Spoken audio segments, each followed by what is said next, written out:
Welcome back. In the previous lessons, we learned how we can use variables and also how we can use uh, calculations in variables.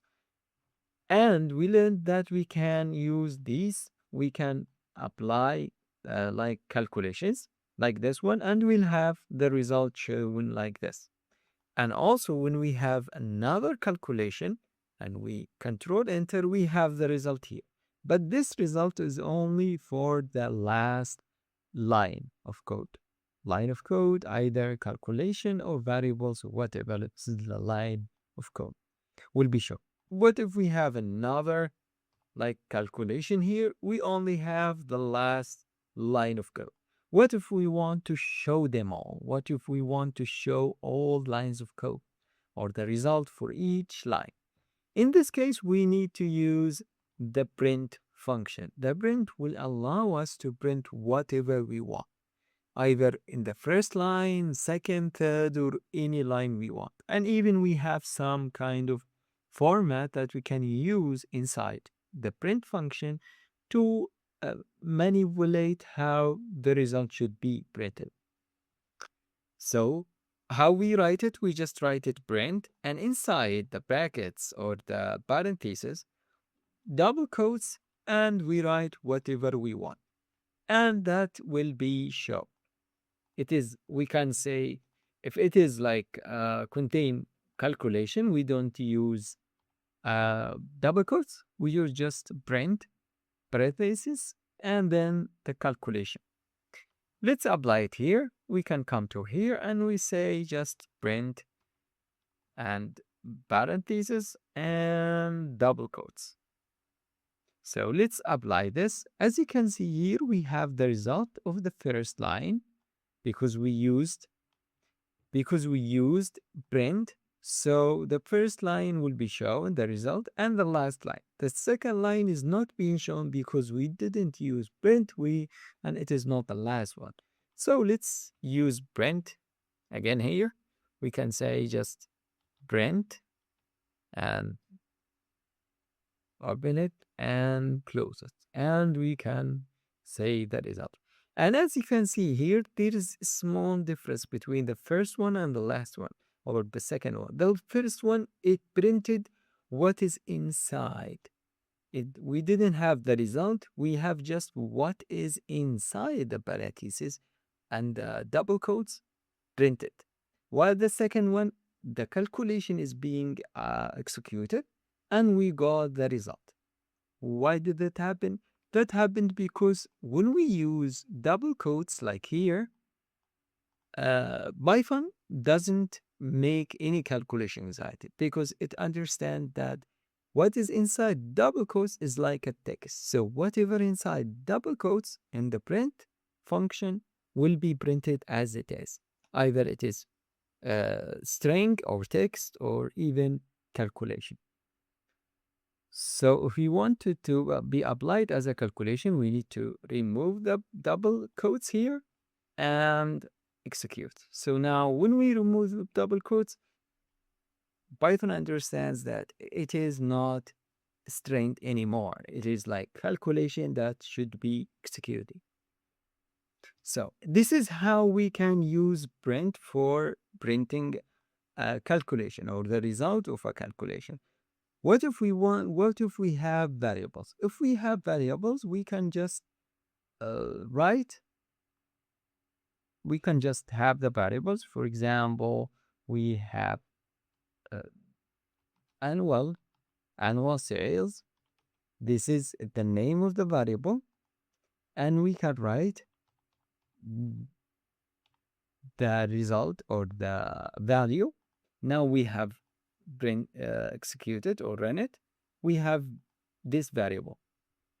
Now we can just use print, and instead of typing or writing the variable, the value here, we can just put the variable like annual sales. So in this case, when we click print, we'll have the result of the variable. And also, if we want to apply a calculation inside the print for the variable, we can apply them. So we have print the variable, and then we can apply the calculation that we want, like this one. And print, okay, let's say, for example, 15. So when we click, we have the result. The result shown here is the variable multiplied by this value. So this is how we can print either a calculation or even a variable. The variable should be written here. This is the variable, and if we want to add like a calculation or number beside this, we can just print it. Okay, now what if we want to print a string, like a name or something? We can simply come to here and click print, and inside the parentheses, we can just print the string that we want. For example, here we have hello world, hello world, and here control enter, we have here the result.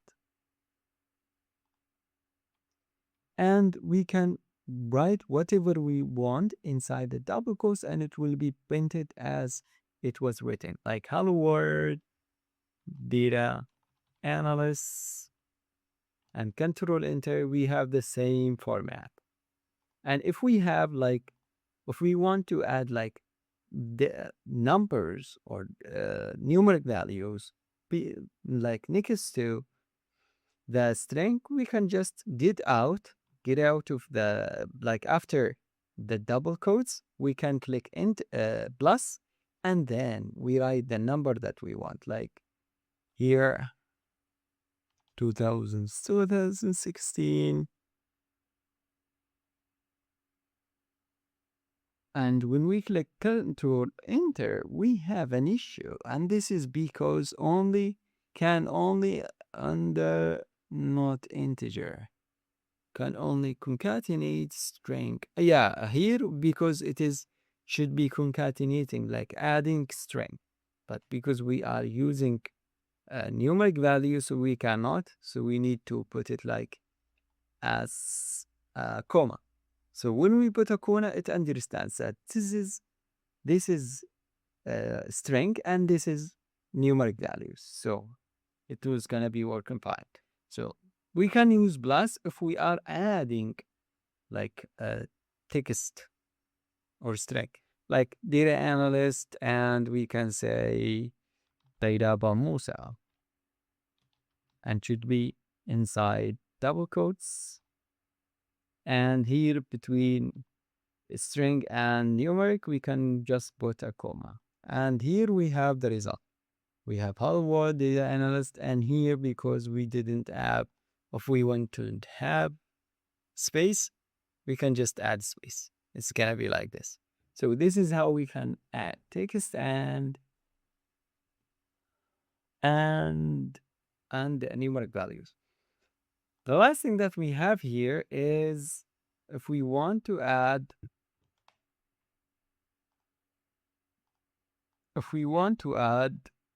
some format to it. If we want to add some format, like a line or a tab. Like here, for example, here I used to make like spaces or click spaces. But if we don't want to click spaces, we can use the format, which is backspace, then T, the letter T. So here we have backspace and then we have T. So when we execute it, control enter, we have this space.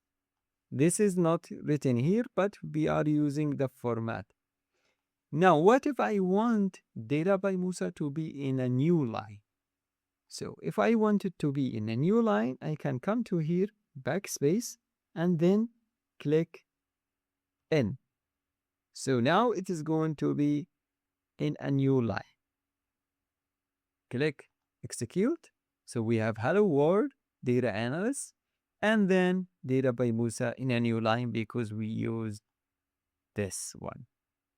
And if I want the 2026 to be in a new line, I should come to here and add n.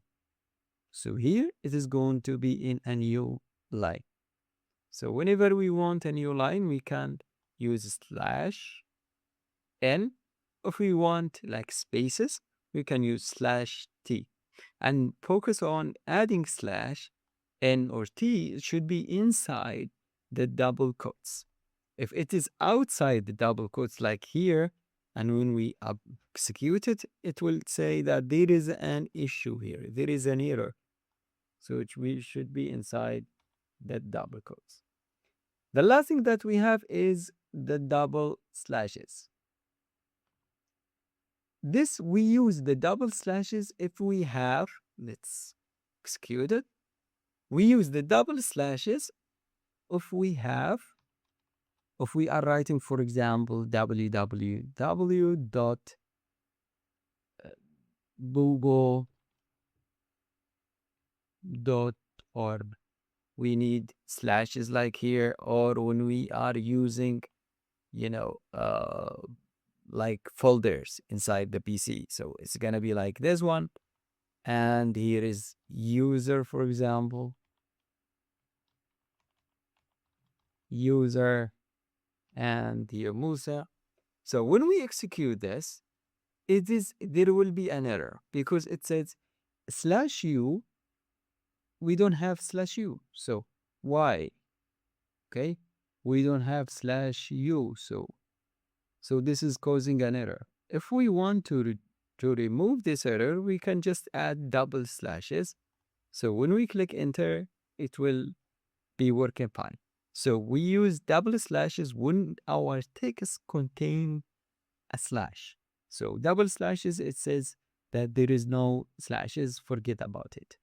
So it will be show like slash, okay? So this is called like escaping slash, okay?